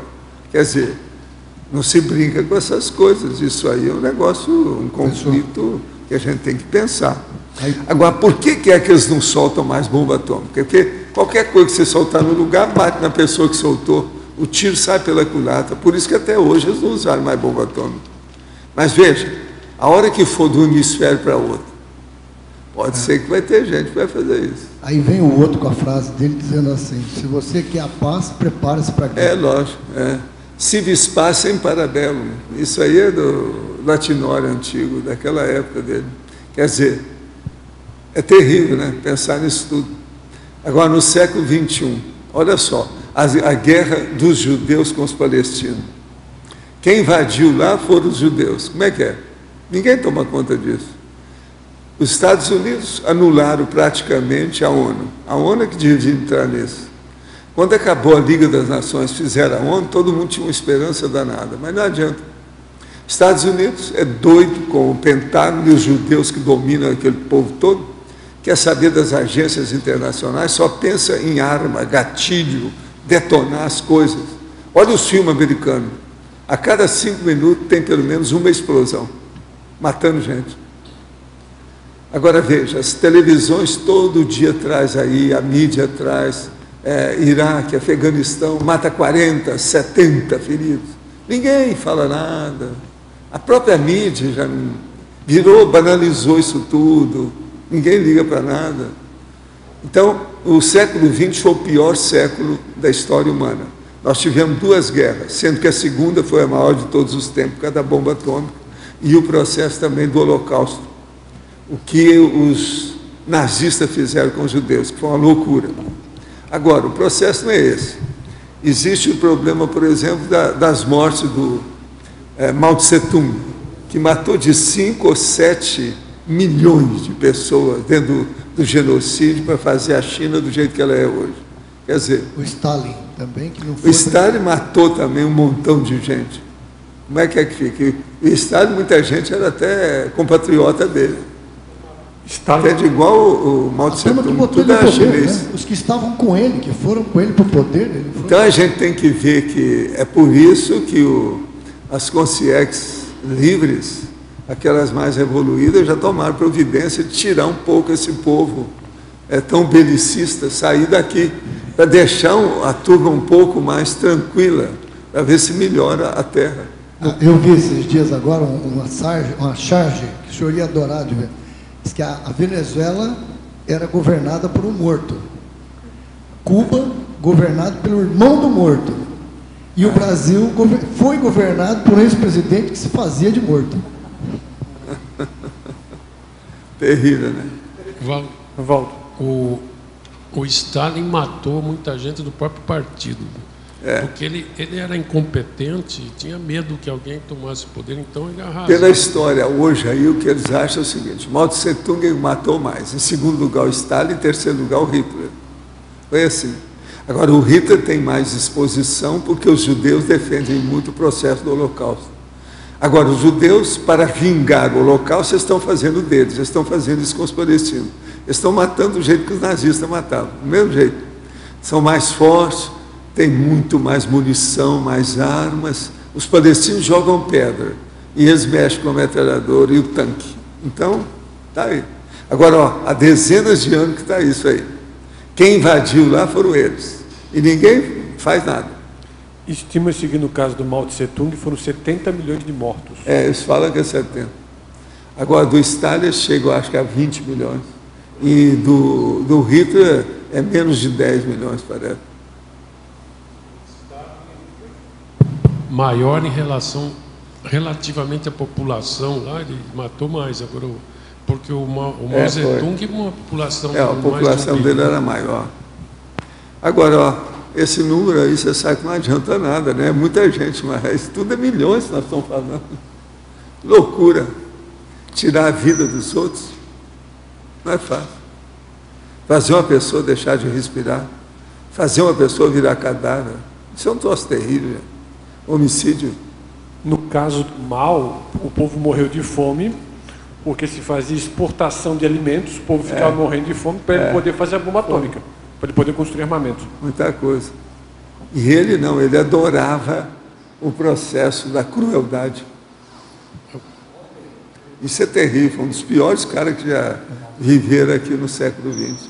O Mao Tse Tung, talvez o pior dele.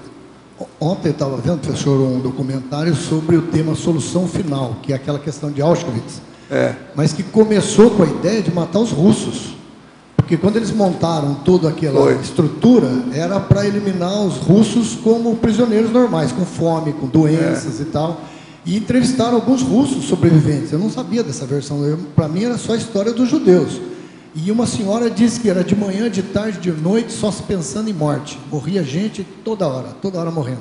De doença, de fome, de espancamento. 10 mil no primeira leva de russos que foram levados para lá. E tem um vídeo que é real, os alemães jogando comida para os exércitos russos, que eles consideravam como sub-humanos. E eles disputando comida. O senhor imagina cachorro, um bicho que o senhor está jogando comida, vários deles assim, não parecia gente, eles falaram, pareciam que era resto de gente. Imagina um judeu depois, seria com os russos, hein? Negócio impressionante aquilo ali que foi feito em Auschwitz. Isso foi o início de tudo. Depois eles começaram com os caminhões inferno, que eles chamavam, que era com gás, né? Era o próprio gás do caminhão que matavam os judeus, que era um pouco. Aí que surgiu a ideia o processo dos alemães, um negócio mais sério, foi também a câmara de gás, né? Eles estudaram um processo de eliminar as pessoas com mais eficácia. Começou isso com aí caminhão, que é o duro. Começou com o caminhão furgão, que eles botavam os escapamento. Agora, o problema todo é o seguinte, são os judeus que inspiraram a Igreja Católica. A Igreja Católica fez a Inquisição. A Inquisição inspirou os alemães. Os alemães fizeram um negócio com o nazismo. E o nazismo foi por aí afora, até chegar aqui. Lá no fundo tem os judeus no meio. Então, aquilo que os judeus inventaram, reverteu contra eles. Não, e a declaração do judeu alemão, do judeu polonês, ele dizia assim, antes da guerra, os judeus alemães olhavam para nós de cima para baixo, entre eles. Eles nos discriminavam, o judeu alemão, o judeu polonês. Não, mas não é isso. Quando juntou tudo ali... Lá no meio dos nazistas, haviam muitos judeus matando judeus, no meio deles. Todo mundo sabe disso. Agora, eles evitam falar nisso. Eles só falam no Holocausto, na situação toda. E os capos. Aqueles judeus que chamavam capos. Tinha lá os capos. Agora, o sistema marxista é a maior incompetência assim, econômica que pode existir. Por isso que tinha muita gente passando fome lá, que ele falou na China, na União Soviética. Na União Soviética, lá para o interior, é muita gente morrendo de fome. Mas até hoje, o processo brabo agora também, além lá dos judeus e Palestina, é a África, né? Olha o que aconteceu em Sierra Leoa, aquelas coisas todas, Ruanda, isso tudo aí tem que ver, né? Tem que dar um jeito. É muita coisa que está aí. Agora, é uma pena, os Estados Unidos deviam dar mais liberdade para a ONU, mas eles não dão porque senão vai contra o poder deles sobre o mundo. Isso tudo tem que diminuir. Vamos ver se a China vai lembrar de alguma coisa nesse sentido para fazer peitar a situação. Precisava de ter, para melhorar. Se a ONU melhorasse, muita coisa ia poder mudar aí. A China, ela está melhor agora porque está virando economia de mercado. Quando era a economia lá da época do Mao, era a pauperização total da economia, uma loucura. Agora, os chineses, às vezes, eles não ligam muito, porque eles olham muito por eles, que é gente demais. Sempre foi assim. Eles percebem muitas coisas internas, eles não veem muito externo. Agora, eu acho que a China já devia começar a mostrar isso. Agora, tem muitos chineses agora vindo para as Américas, para a África. Vamos ver o que vai dar. Agora, pouco se fala da invasão japonesa ali na Ásia, o que foi feito de atrocidade ali, né, professor?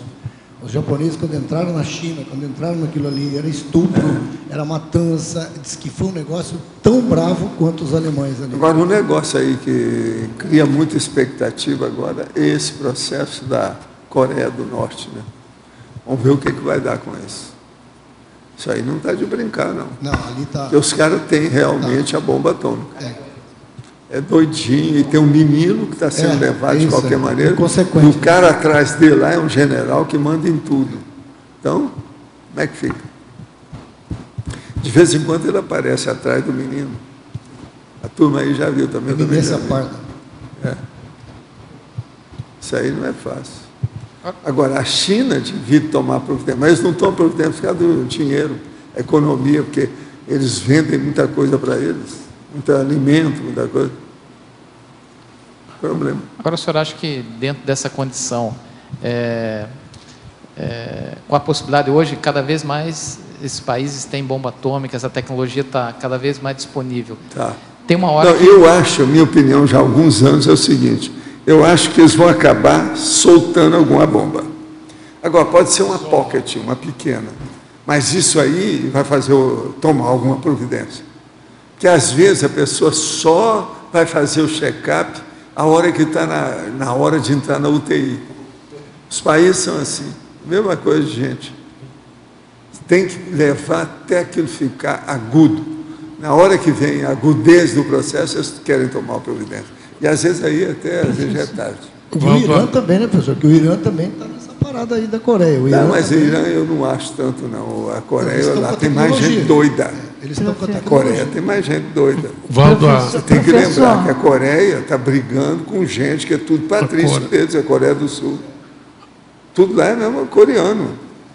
E outra coisa, eles estão com muito poder, principalmente a Coreia do Sul também, muito poder tecnológico. Eles não Professor Valdo, aqui em cima, sobre a Coreia do Sul e a Coreia do Norte, as duas têm bomba. As duas talvez, o senhor falou ainda há pouco que talvez seja jogado uma bomba. É uma seriam elas, porque... Pois é, mas agora eles não soltam porque não adianta tudo. Já pensou? Você jogar uma bomba no vizinho que pega a sua cara toda, isso é suicídio. Mas é que olha, meu caso não é isso não. O que eu penso, eu vou além disso. O que eu penso é o seguinte, vamos supor que um cara desse seja doido, igual aquele menino lá. Qual menino? O menino lá, que está dirigindo a Coreia do Norte.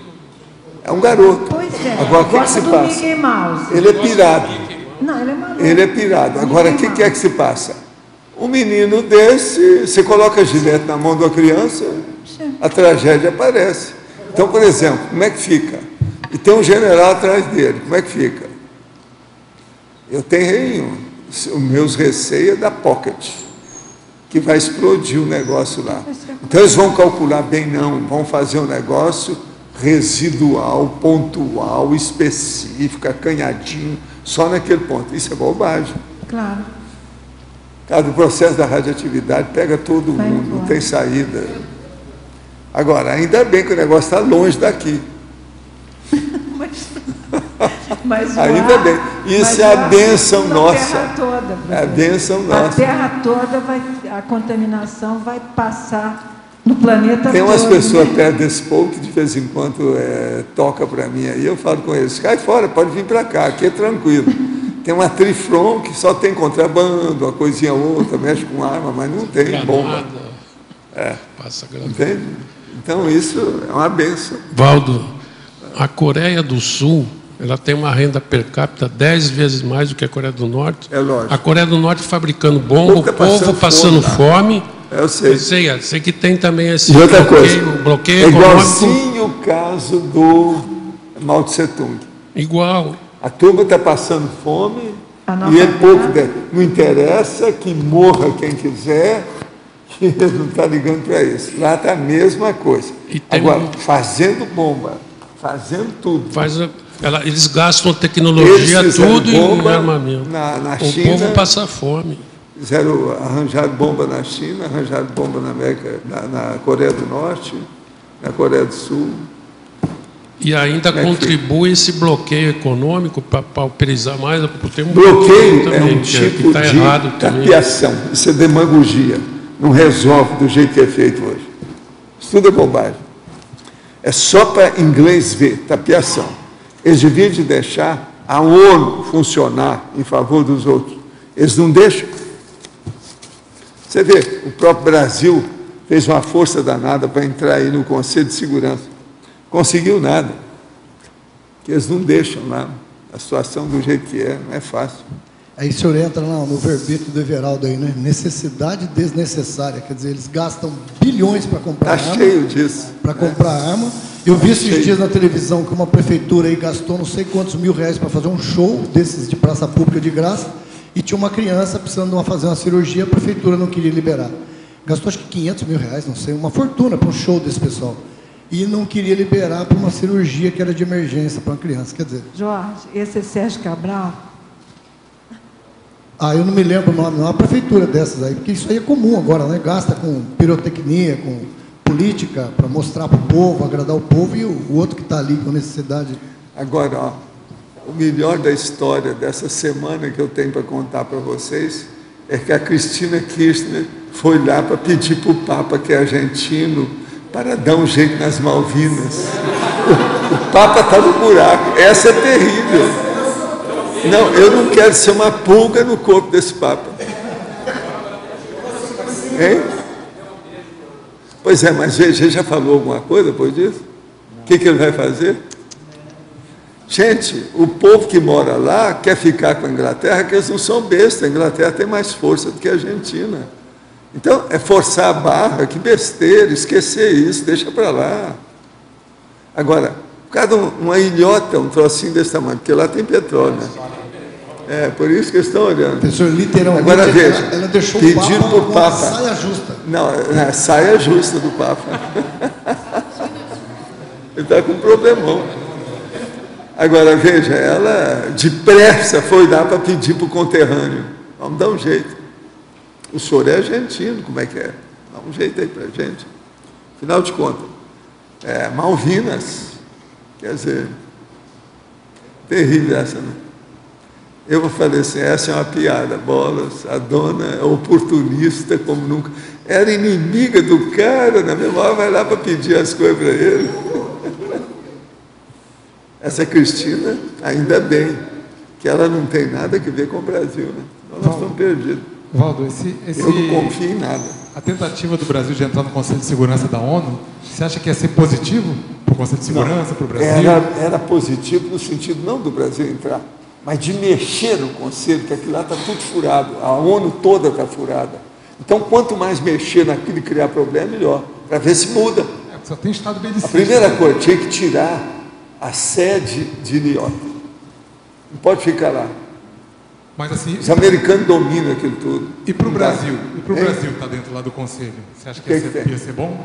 Não, o Conselho tem que mudar essas coisas todas. Está tudo errado do jeito que está. Não, mas não tem proporção, não é matemático, não é moral.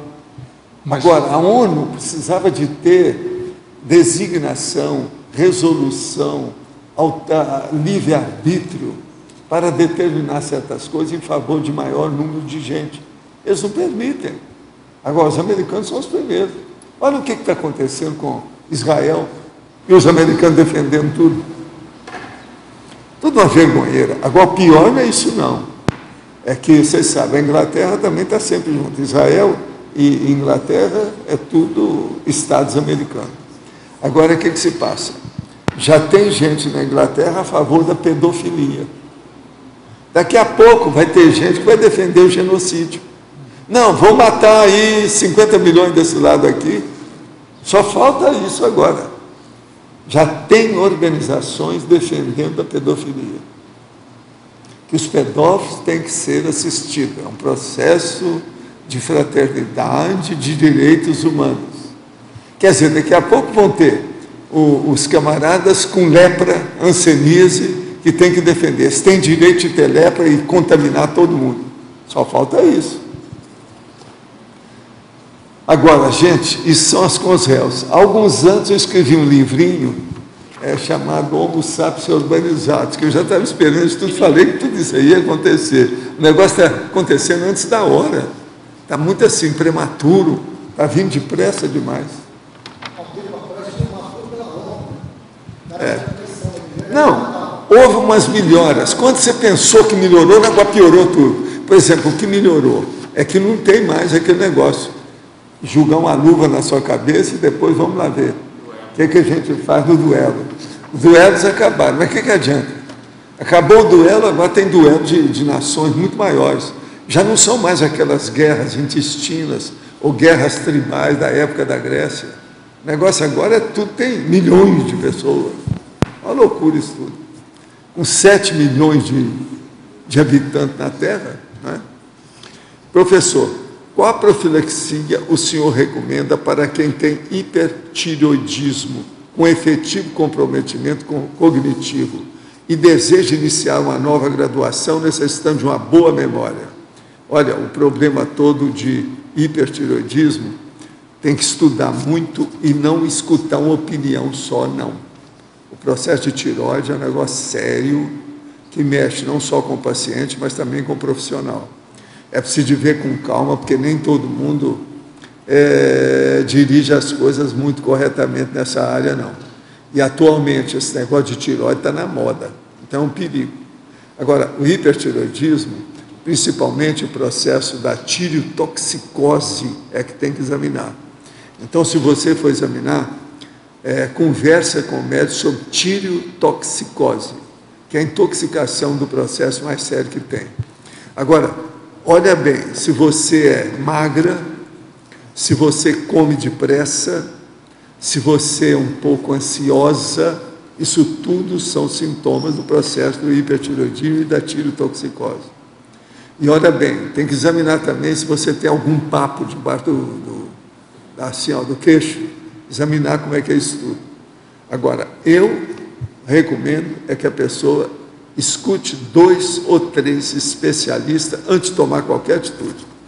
Nada de fazer qualquer cirurgia sem mais nem menos ou qualquer coisa nesse sentido, não. Escuta mais de um. Tireoide é brabo, tem que examinar com calma. O povo está levando isso com muita leviandade. Professor, um dos grandes paradoxos é chamado de inteligência militar. Quando poderemos ajudar esse pessoal com traço paragenético bélico? Como colocar algo na cabeça de quem é ignorante de longa data? Na juventude que vive na vídeo game mania universal ultrabelicista, como é que a gente faz? Olha, eu tenho falado muito nisso para poder esclarecer aquilo que a gente pode. Mas veja, de vez em quando a gente atende, inclusive, grandes oficiais aí das Forças Armadas que estão com depressão, criando problema, mesmo nessa época que não tem tanta guerra nem nada. Mas isso, inclusive, aqui no Brasil. E o Brasil não é tão belicista assim. Mas tem gente que entra em parafuso na hora. Agora, atualmente, por exemplo, eu mesmo vi um caso em que o nosso amigo dirige só 400 homens o tempo todo. E eu fiz arco voltaico, fiz uma opção de coisa para melhorar, para levantar o ânimo da situação. Aí eu falo para ele, como é que é? Acima de você, os oficiais, como é que são? Eu falo assim, estão pior do que eu. O cara com quem ele tem que falar está pior do que ele. Então, você veja, o processo bélico está avançando aonde não tem nem guerra. O negócio está bravo. Agora, isso é fruto do holopensene que a pessoa vive? Não, é a época que nós estamos vivendo de vidas consréus. Elas estão chegando aí, esse povo tudo tem consréu no meio. Agora, por exemplo, às vezes um líder igual esse não é consréu, mas o povo que ele está lidando é. Entendeu? Agora aqui, o Verbetógrafo criticou o consumismo e o capitalismo, mas não ouvi falar o lado positivo da economia. Afinal, a economia é uma ação humana, que significa dizer que não existe crise econômica, mas sim crises humanas. Logo, podemos afirmar com clareza que toda economia apesar da negatividade individual de algumas consciências baratosféricas, funcionam pela colaboração independente do lucro. O Verbetório poderia nos falar suas impressões positivas da economia? Não, é importante ressaltar que esse verbete, o tema central dele é nosográfico. Ou seja, quando eu estou chamando a atenção aqui para o processo do hiperconsumismo, é justamente no sentido da patologia, da doença. Mas é claro que o processo econômico ele faz parte da vida humana. Então, no nosso atual nível evolutivo, é necessário a condição do dinheiro, de você ter uma fonte de receita e poder se manter sem ser dependente de ninguém. Então, a economia é fundamental dentro do próprio processo da organização e do desenvolvimento humano. O grande problema é quando isso é usado de uma forma exagerada e de uma forma errada, que é o caso aqui, no sentido de que, muitas vezes, a pessoa, os próprios meios econômicos, a própria condição, às vezes, das pessoas que regem o processo mercadológico, eles têm o viés do lucro a qualquer preço. Então, é justamente esse viés do lucro a qualquer preço que leva a essas distorções, por exemplo, do neuromarketing, que é você estudar como é que você vai fazer para criar novas necessidades na pessoa, para que aquela pessoa consuma mais e com esse consumo maior ela possa ganhar mais dinheiro. Então, é esse desvirtuamento que a gente está tentando chamar atenção com esse verbete. E, acima de tudo, os efeitos em você. Então, de você checar e verificar o que é que você faz dentro das suas escolhas no seu cotidiano que tira você do seu caminho evolutivo, da sua ProEx. E isso pode passar pelo processo do consumo, que é uma faceta, como também pode passar por outros vieses da nossa manifestação. Às vezes até por um processo de questão das companhias com que você vai escolher. Tá? Inclusive, eu coloquei aqui na página 41, tem um cotejo de relações aqui necessárias e desnecessárias. E se a gente for olhar ali a primeira, a gente está falando de amizades, que não é um processo econômico, tá? É um processo afetivo. Mas se a gente souber lidar bem com esse processo afetivo, a gente pode ter bons amigos e, ao mesmo tempo, essa amizade ser produtiva, sob o ponto de vista da sua auto-proex e da sua evolução. Tá? Ok? Everaldo, como é que você vê, por exemplo, nessa parte econômica mesmo? Para o Brasil, hoje em dia, muita gente da classe baixa agora está tendo mais oportunidade, uma renda melhor, isso é ótimo. Só que a gente vê já o reflexo disso direto em, por exemplo, alimentação. O povo brasileiro já está ficando obeso, já está virando uma epidemia brasileira também, de obesidade. E o consumismo, por exemplo, quando começa a aparecer dinheiro também, as pessoas começam a melhorar a renda, então elas começam a suprir deficiências do próprio Estado. Por exemplo, transporte. Então, as pessoas, está todo mundo querendo comprar carro. Então, se esquece, por exemplo, do transporte, cada vez menos pessoas usam transporte. E hoje o transporte é o mesmo de 20 anos atrás, pelo menos nas cidades que eu conheço. Como é que você vê essa parte, esse reflexo que tem que, eu acho que de alguma maneira, passar pela educação, né, do povo? Porque está todo mundo tendo mais dinheiro pela primeira vez na vida, né, por exemplo. Eu acho que o Brasil passou nas últimas 2 décadas por um processo de melhoria econômica muito grande, né? Uma grande parcela da população ascendeu uma condição de renda maior. Tudo isso é positivo, é ótimo, né? Mais pessoas estão tendo condição tendo acesso aos serviços básicos, mas o que a gente observa do outro lado qual que é? É que o modelo pelo qual essas pessoas se espelham é um modelo errado. Então, você vê na mídia, você vê nos meios de comunicação em geral, que eles tentam passar um modelo, um padrão de vida, um padrão de consumo, que é, como eu comentei no início da tertúlia, é insustentável. Se os 7 bilhões de pessoas no planeta que decidirem ter um padrão, um modelo, por exemplo, americano ou europeu, o mundo é inviável, não existe, entendeu? Então, esse modelo tem que ser revisto. E você começa a ver essas distorções, né? Alguns anos atrás, algumas décadas atrás, morriam, né, mais crianças por falta de comida do que por excesso. Hoje está invertendo esse processo. Tem muitas crianças aí obesas, com problemas, às vezes, de colesterol, com problema às vezes até cardíaco, que antes era um problema da população adulta. E hoje as crianças já têm essa condição. E até recentemente, acho que foi nas últimas semanas, o governo federal lançou um programa que é justamente para combater a obesidade no Brasil. Tá?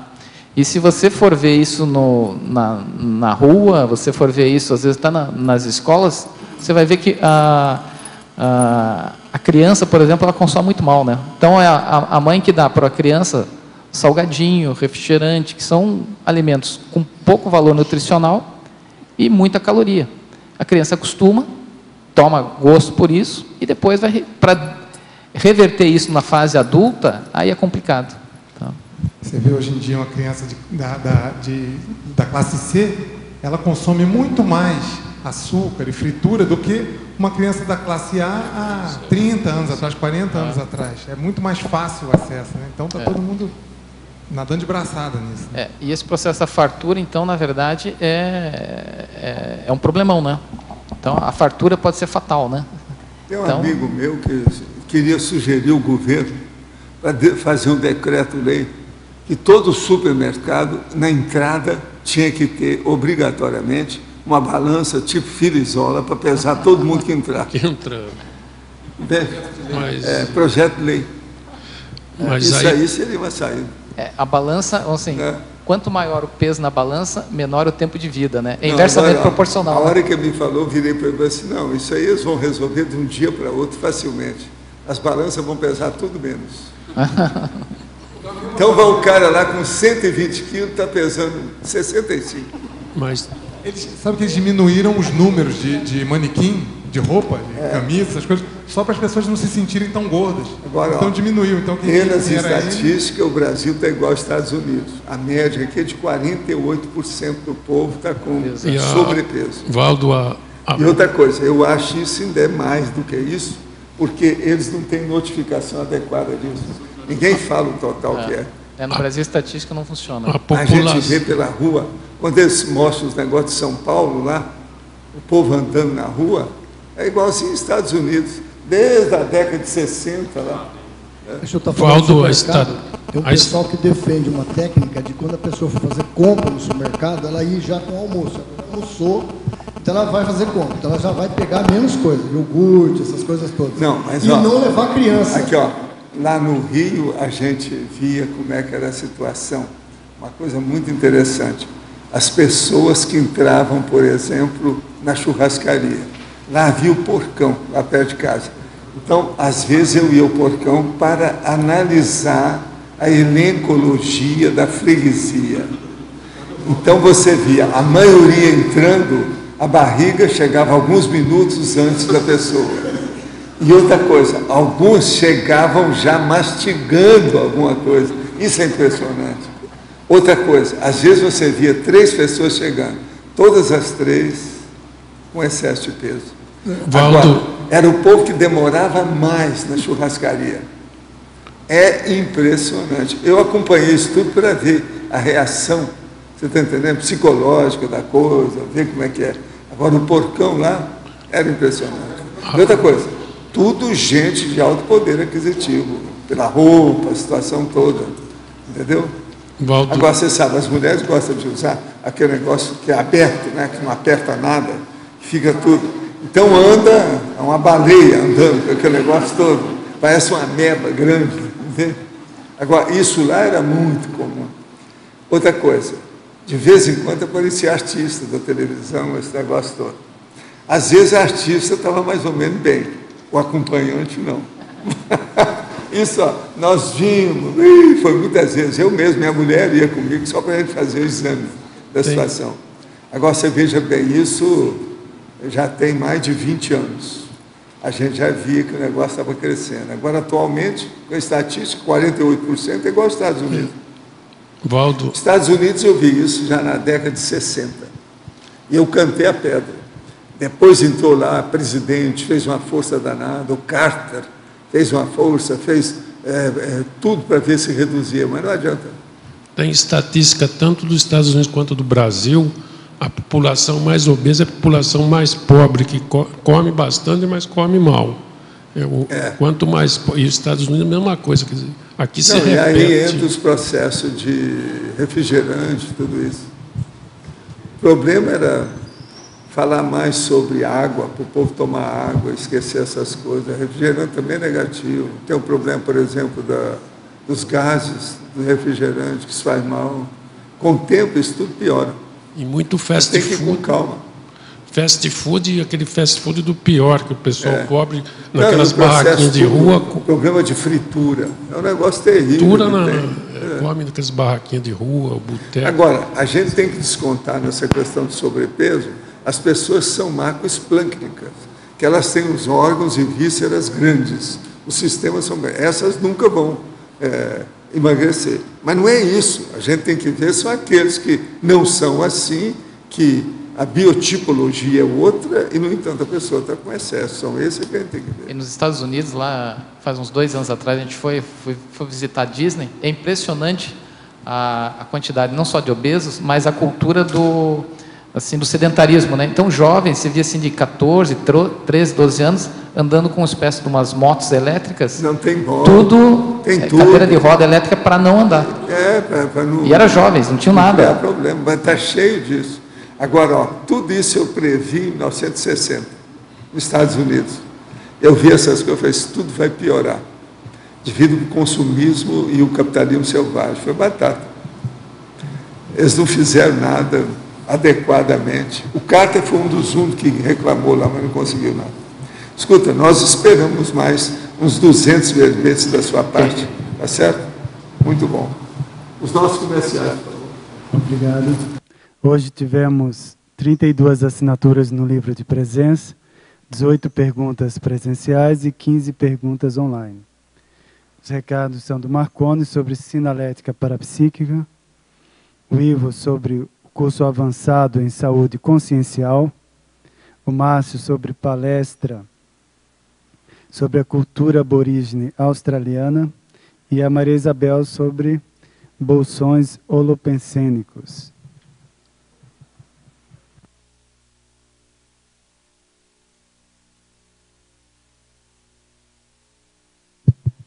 Boa tarde a todos. Com o objetivo em auxiliar o desenvolvimento do parapsiquismo, a CIP está disponibilizando o curso Sinalética Parapsíquica, ministrado pelo professor Mário Oliveira. O curso proporcionará condições de você identificar, compreender e empregar os sinais anímicos, energéticos e parapsíquicos. Os temas principais do curso são sensibilidade energética, conexão interdimensional, sinalética de amparo e assédio, pré-cognição, megasinal parapsíquico e descortino dos parafatos. O local do curso será na sede da CIP, no Discernimento. O horário é de 8h30 às 11h30 e 15 às 18 horas. Informações na sede da CIP pelo telefone 45 2102 1421 ou pelo e-mail acip@cip.com. Obrigado. Pessoal, boa tarde a todos. Nós estamos aqui em nome da OIC para convidar a todos para fazer o curso Avançado em Saúde Consciencial. Esse curso Avançado em Saúde Consciencial tem como objetivos tornar a pessoa terapeuta de si mesma, autoconsciência terapeuta, e qualificar a assistência dela também às outras consciências. O curso vai iniciar em 18 de maio de 2013 e tem a duração de 1 ano. São 12 módulos, sendo que um módulo ocorre num final de semana por mês. Obrigado pela atenção. Boa tarde a todos. Eu gostaria de, em nome do CAEC e da IAC, num evento em parceria, convidá-los para uma palestra pública e gratuita sobre um tema inédito aqui em Foz do Iguaçu. O tema é cultura aborígene e multidimensionalidade, uma análise conscienciológica. Esse tema ele vai ser proferido pelo professor Kim McCall, que virá da Austrália, onde ele é voluntário lá da IAC. Então, ele já é um pesquisador há mais de 10 anos sobre esse tema, e é uma oportunidade, então, para a gente expandir um pouco a nossa visão aí sobre o processo das energias e uma série de outras manifestações que ocorrem nessa cultura e através dessas pesquisas feitas pelo professor Kim Macau. Então, essa palestra será na próxima quinta-feira, quer dizer, na outra semana, dia 28, das 19 às 21 horas. É gratuita, aberta ao público e as inscrições podem ser feitas na recepção do CEEC. Tá, então fica aí o convite a vocês e também aos seus colegas evolutivos. Obrigado. Boa tarde a todos. Nós estamos aqui para convidar para o curso Bolsões Holopensênicos no CAEC de 12 a 14 de abril próximos. Esse é um curso que vai tratar do público-alvo assistencial. Qual é o nosso público-alvo? Qual é o público que eu tenho comprometimento proexológico em assistir? E isso tem a ver com o nosso mater pensene, pessoal. Aquilo que a gente penseniza e que retroalimenta e mantém preso a nós. Então, à medida que nós identificarmos quais são nossas posturas anacrônicas, que dá para modificar, identificar e tiver uma disponibilidade assistencial, a gente se liberta dessa interprisão e passa a ter mais amparadores intrafísicos auxiliando na reurbanização do planeta. Então, estão todos convidados. A inscrição é no CAEC 3525-2652. Obrigada. Para amanhã teremos o verbete Autoconflito, a especialidade Autoconflitologia, de autoria da professora Ivelise Vicenci. Obrigado pela sua presença e até amanhã.